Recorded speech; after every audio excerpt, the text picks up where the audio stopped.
हाय। बहुत सारे बच्चों का ये कंफ्यूजन था कि ओल्ड एनसीईआरटी बुक चलेगी कि न्यू एनसीईआरटी बुक चलेगी। आज ये वीडियो इसी पर्पज से है कि कौन सी बुक चलने वाली है 2026 2027 में।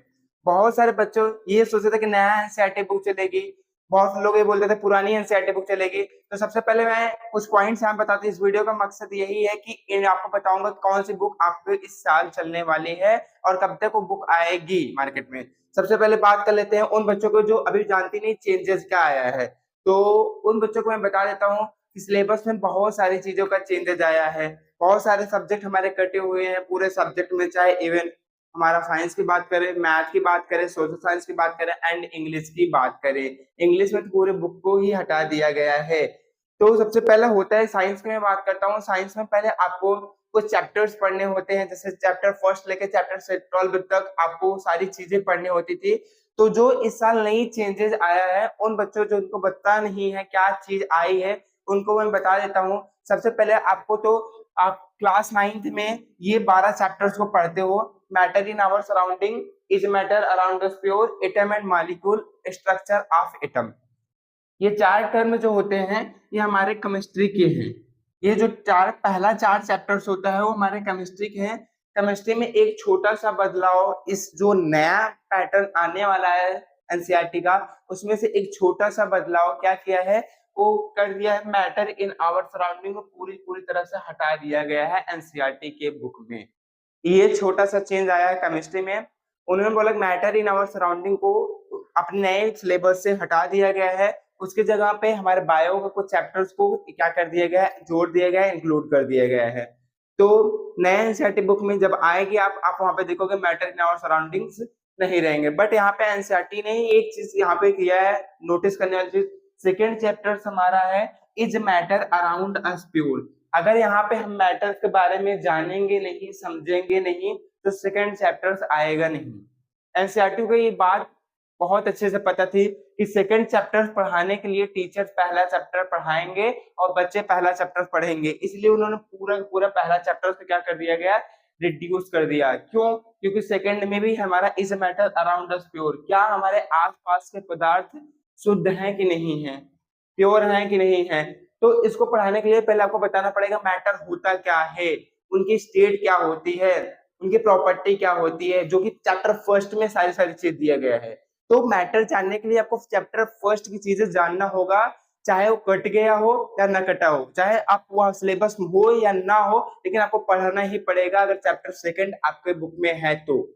दूसरा चेंजेस एनसीईआरटी ने क्या किया है, दूसरा चेंजेस ये किया है आपका इम्प्रूवमेंट ऑफ फूड रिसोर्सेज पूरी तरह से काट दिया गया है। ये improvement of food resources biology का पार्ट होता है। बायो का एक पॉइंट को पूरी पूरी तरह से अपने नए सिलेबस के जो बुक बन रही है वहां पे कट कर दिया गया है। बायोलॉजी को ऐड क्या किया गया है तो मैं सबसे पहले मैं बता देता हूँ। पहले दो चैप्टर्स थे हमारे, the fundamental unit of life chapter number 5, chapter number 6 tissue. ये दो चैप्टर्स थे जो आपको क्या करते थे, पहले तीन चैप्टर थे, अभी दो चैप्टर है। ऐड क्या किया है, इसमें रिप्रोडक्शन चैप्टर्स को ऐड कर दिया गया है। रिप्रोडक्शन चैप्टर को ऐड कर दिया गया है आप, ताकि क्लास 10th में भी रिप्रोडक्शन चैप्टर्स है, वहां पे भी मेल रिप्रोडक्टिव फीमेल, आप बोलोगे कि प्लांट का रिप्रोडक्शन और हमारा एनिमल्स का रिप्रोडक्शन दोनों है। तो आप कहीं ना कहीं क्लास 9th में अगर रिप्रोडक्शन क्लास 7th में पढ़े हो प्लांट का, क्लास 8th में एनिमल का पढ़े हो, 9th में दोनों पढ़े हो, वो अच्छा बेटर कर पाओगे क्लास 10th में। एनसीईआरटी का पूरा मकसद ये है कि फूड रिसोर्सेज के इंप्रूवमेंट कट करके उन्होंने क्या ला दिया है, रिप्रोडक्शन ला दिया है। क्या ला दिया है, रिप्रोडक्शन। ये चैप्टर क्लास 10th में बहुत अच्छा चैप्टर है, मार्किंग देने वाले चैप्टर्स हैं। अगर आपको पहले से पता होगा इस चैप्टर के बारे में तो आप क्लास 10th में अच्छा कर जाओगे। दूसरा चेंजेस क्या किया है, पहला तुमको पता चल गया था चैप्टर फर्स्ट कट गया है, दूसरा improvement of food resources cut गया है। अगर मैं फिजिक्स की बात कर लेता हूँ, फिजिक्स में पूरा पूरा ग्रेविटेशन चैप्टर्स को कट कर दिया गया है। ग्रेविटेशन चैप्टर को पूरी तरह समाप्त कर दिया गया है। ग्रेविटेशन चैप्टर अपने ओल्ड एनसीईआरटी बुक में मिलेगी, न्यू एनसीईआरटी बुक में नहीं मिलेगी। बट यहाँ पे एक छोटी सी ये है कि one of the most important chapters for class 9th in physics में ग्रेविटेशन चैप्टर रोल करता था, क्योंकि कहीं पे भी ज्यादा आपको पता है ग्रेविटेशन चैप्टर क्लास 11th में है। उसके बाद आप स्टैंडर्ड पेपर दोगे, चाहे आप पेपर दो आईआईटी जेई नीट जैसे किसी भी पेपर दे रहे हो स्टैंडर्ड पेपर, वहां पे भी एक अच्छा रोल करता है। यहाँ पे अगर क्लास 9th में आपने गलती कर दी तो आप क्लास 11th में सुधार कर सकते हो। क्लास 11 सुधार करके आप अच्छे स्टैंडर्ड एग्जाम जो है हमारे जेई और नीट के लेवल के एग्जाम, वहां पे भी अच्छा कर सकते हो। बट ये 9th से कट कर दिया गया है, आप सीधा क्लास 11th में आपको ग्रेविटेशन मिलेगा। अगर आपने क्लास 11th में ग्रेविटेशन कट कर दिया, अच्छे से नहीं पढ़ाई की, तो कहीं ना कहीं आपको स्टैंडर्ड एग्जाम में वो चीज रिजल्ट में बहुत बड़ा डिफरेंस देखने को मिलेगा, बहुत बड़ी कमियां देखने को मिलेगी। इसलिए अगर टाइम मिले तो ग्रेविटेशन चैप्टर्स को थोड़ा बहुत जरूर रिवाइज कर लेना, पढ़ लेना। जो स्कूल के टीचर्स होंगे, जो आपको यहाँ पे मेंटर होंगे साइंस को, उनसे क्या करना, थोड़ा सा डिमांड करना पढ़ने की। तो ग्रेविटेशन चैप्टर को पूरी पूरी तरह से हटा दिया गया है। वर्क, एनर्जी और पावर, सबसे पहले बता दूं पावर को भी यहाँ से हटा दिया गया है। पावर को भी यहाँ पे हटा दिए गए, पावर हटा के उनके बीच के टॉपिक्स को कुछ इंक्लूड किया है, जैसे work, energy and simple machine. Power को हटा के सिंपल मशीन को क्या कर दिया गया है, ऐड कर दिया गया है। तो यहाँ के बीच के पॉइंट्स को क्या कर दिया गया, बढ़ा दिया गया है। क्या कर दिया गया, बढ़ा दिया गया है। तो ये चेंजेस थे, मतलब कि आप बोलोगे सर बायो का 2 चैप्टर्स को ऐड किया गया है, केमिस्ट्री के 1 चैप्टर्स को पूरी तरह हटा दिया गया है, फिजिक्स के 1 चैप्टर्स को पूरी तरह हटा दिया गया है, दूसरे चैप्टर्स में हमारे क्या किया गया है, थोड़ा सा कंसेशन किया गया है, कुछ चीजें इंक्लूड किया गया है, कुछ चीजें क्या किया गया है, बाहर हटा दिया गया है। ये था चेंजेस, ये था मेजर चेंजेस। आप ऐसे देखोगे मैथ के भी बहुत सारी चीजों का चेंजेस आया है, इंग्लिश में देखोगे और वहां पे पूरी बुक का ही चेंजेस आया है। वहां पे पूरी बुक पहले तो क्षितिज चलती थी, पूरी बुक क्षितिज को हटा के कावेरी कर दिया गया है। कावेरी, वहां पे नया पोएम मिलेगा, नई पैसेज मिलेगी, नए क्वेश्चन आंसर, सारी चीजें मिलेगी जो आपको प्रीवियस ईयर भैया या दीदी कोई पढ़े नहीं है और आपको इस साल पढ़ना पड़ेगा। एनसीईआरटी ने ऐसा लागू किया है।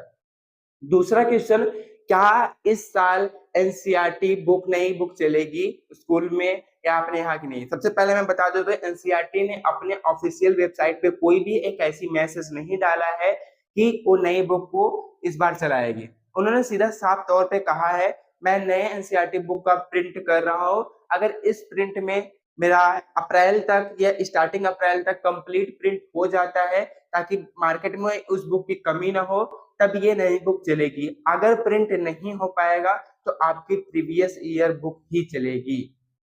मेरा कहने का मतलब एनसीईआरटी का वो प्रिंट कर रहा है, एक लार्ज अमाउंट में अगर प्रिंट हो जा रहा है कि मार्केट में उस बुक की कमी ना हो तो वो नई बुक चलाएगी। अगर बुक प्रिंट नहीं हो पा रहा है, कमी पड़ रही है, तो इस साल आपकी वही बुक चलेगी जो पिछले भैया दीदी पढ़ के गए हैं। तो ये एनसीईआरटी ने अपने ऑफिशियल वेबसाइट पे सीधा सीधा मैसेज को दे दिया है।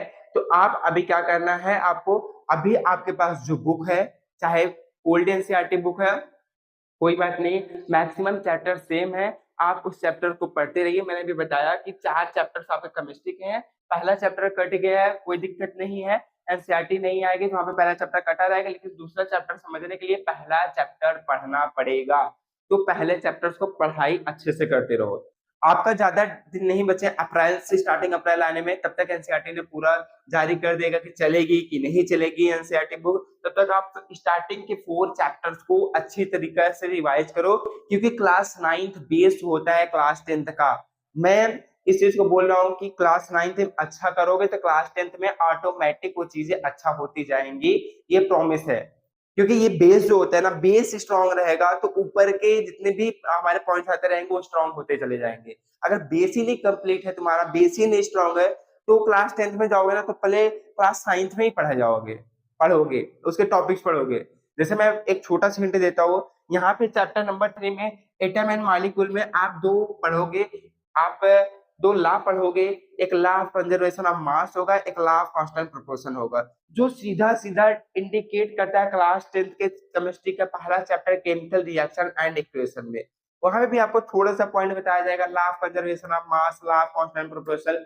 तो कहीं ना कहीं एक छोटा सा हिंट था ये कि कितना ज्यादा सेम हो सकता है। तो कहीं ना कहीं मैं आपको ये लास्ट टाइम बता रहा हूँ कि ये क्लास 9th बेस होता है, बेस को स्ट्रॉन्ग करो, 9th अच्छा करोगे 10th ऑटोमेटिक अच्छा जाएगा। तो आई होप आपका सारा डाउट यहाँ पे क्लियर हो गया होगा। जितने भी पॉइंट्स मैंने बताया है आपको, स्टार्टिंग 4 चैप्टर्स आप पढ़ते रहिए। उसके बाद उनका ऑफिशियल वेबसाइट पे जो भी मैसेज आएगा, ओल्ड एनसीईआरटी बुक चलेगी, न्यू एनसीईआरटी बुक चलेगी, उसके अकॉर्डिंग टीचर्स फॉलो करेंगे, आपको पढ़ाना पड़ेगा। बट अभी स्टार्टिंग 4 चैप्टर सेम है, 4 चैप्टर को पढ़ाई करते रहो। बाकी आई होप आपका सारा डाउट क्लियर हो गया होगा, क्या चीजें चेंजेस आई हैं, क्या हमारी पुरानी है, नई बुक चलेगी मार्केट में कि नहीं चलेगी, कब तक आएगी। अगर प्रिंट हो जा रही है तो आपको अप्रैल तक बुक आ जाएगी मार्केट में, लोकल मार्केट में। तो आई होप सारे डाउट्स क्लियर हो गए होंगे। बाकी thank you so much visiting for my channel rank orbit 2.5। Video अच्छी लगी हो तो वीडियो को लाइक करिएगा, चैनल पे नए हैं चैनल को सब्सक्राइब करिएगा और बेल आइकन को प्रेस करिएगा ताकि ऐसे और इन्फॉर्मेटिव वीडियो अपडेट की सबसे पहले आप तक पहुंचते रहे। बाकी थैंक यू सो मच।